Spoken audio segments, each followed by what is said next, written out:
Hi, this is Change of Bases Part 2. So we are working with a, a vector space P sub 4, and we're working with two sets that are both linearly independent and spanning. They are basis sets for P sub 4. And so the idea here is to represent, to come up with a matrix for the change of bases, therefore representing members of the vector space, but relative to the new basis, in this case, the new being the basis C. So relative to C, the representation, vector representation of the first member of B1 is a column vector with 1 and 4 zeros, representing X, the second member of basis B, in terms of the new basis C, is some linear combination that involves coefficients -1 and 1 relative to the members of the set C, and that gives a vector representation with -1, 1, 0, 0, 0, 3 zeros. So representing x2 as representing x2 in terms of this set, in terms of this set C, right? So this involves 1, 1 plus x, 1 plus x squared, 1 plus x squared, plus 1 plus x squared plus x3, and this last polynomial. So if we represent x squared as a linear combination of those, then we would find that the coefficients are -1, 1, and a lot of zeros. In fact, we have 0, -1, 1, 0, 0, and the vector representation of x3 relative to C is something that falls from -1 times 1 plus x squared and 1 times 1 plus x squared plus x3. These will also have a lot of zeros, but in different positions, right? 0, 0, -1, 1, 0. And representing x4 in terms of the basis elements of C, another linear combination that involves coefficients -1 and 1, but now in different positions, right? So we have a lot of zeros, 0, 0, 0, and then -1 and 1.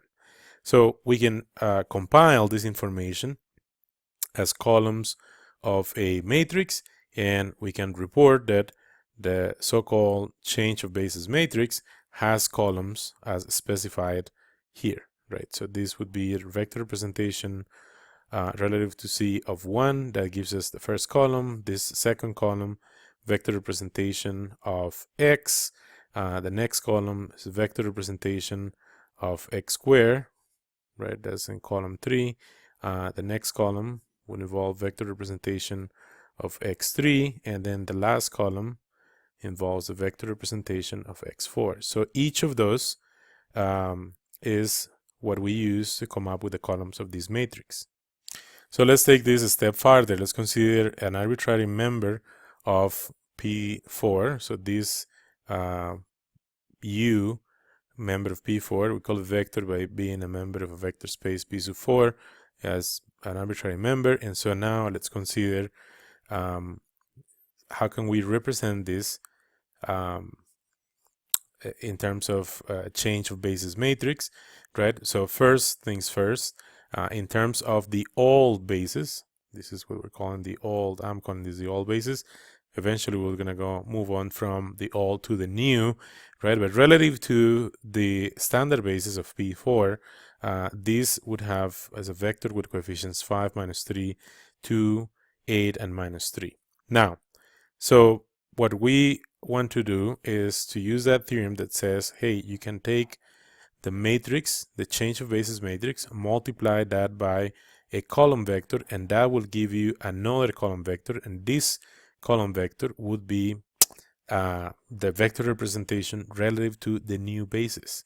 All right, so that's exactly what's in here. We have a change of basis matrix A, multiplying that by vector representation relative to B, and that matrix vector product gives a new vector, which now indeed is the vector representation relative to the new basis of interest. So this is the matrix that has columns 1, 0, 0, 0, 0, and second column -1, 1, then a bunch of zeros, right? Basically here what's happening is that diagonal, you have like diagonal elements of this matrix that are all 1, but then you have a so-called subdiagonal which all have the same values here, -1, and everything else is 0. So that matrix multiplied by the vector by the column vector 5 minus 3, 2, 8 minus 3, that matrix vector multiplication results into a new vector, which is indeed the vector that we wanted. Is the vector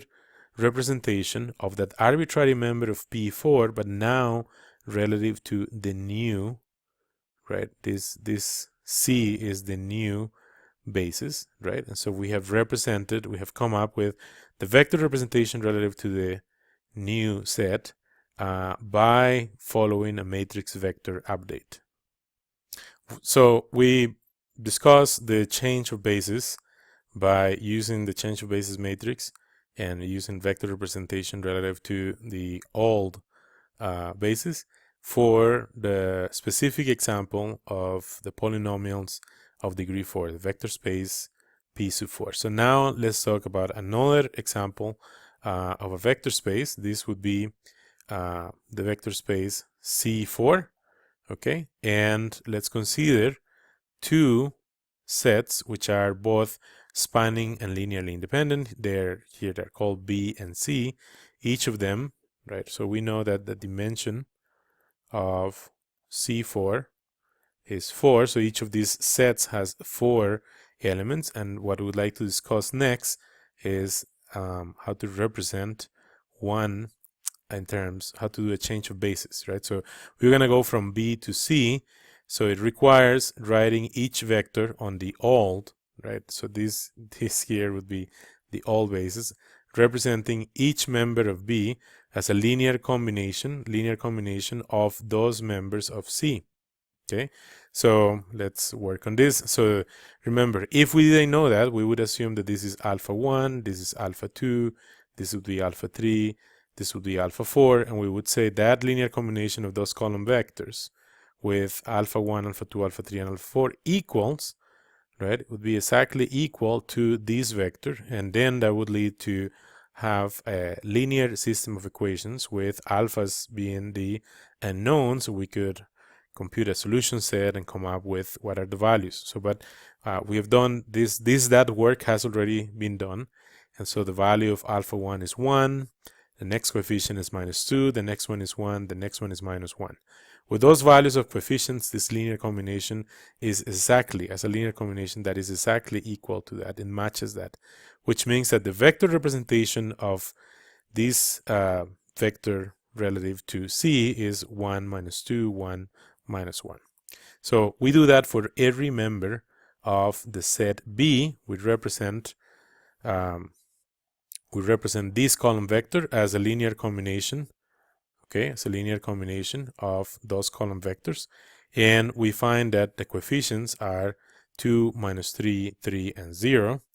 We do the same for the next member of the set, which is 2, -3, 3, and 4, represented as a linear combination of those column vectors, and we find a vector representation containing 1, -3, 1, -2. Finally, we represent 1, -1, 3, 3, and 0 as a linear combination of those vectors in the set C, and the coefficients here are 2, -2, 4, and 3. So what we do next is that we form this matrix called the change of basis matrix. It's a matrix with 4 rows and 4 columns. So we consider now an arbitrary member of C4, here a vector with members with entries 2, 6, -3, and 4. And let's come up with a vector representation of Y relative to the all basis, relative to B. So that means that we write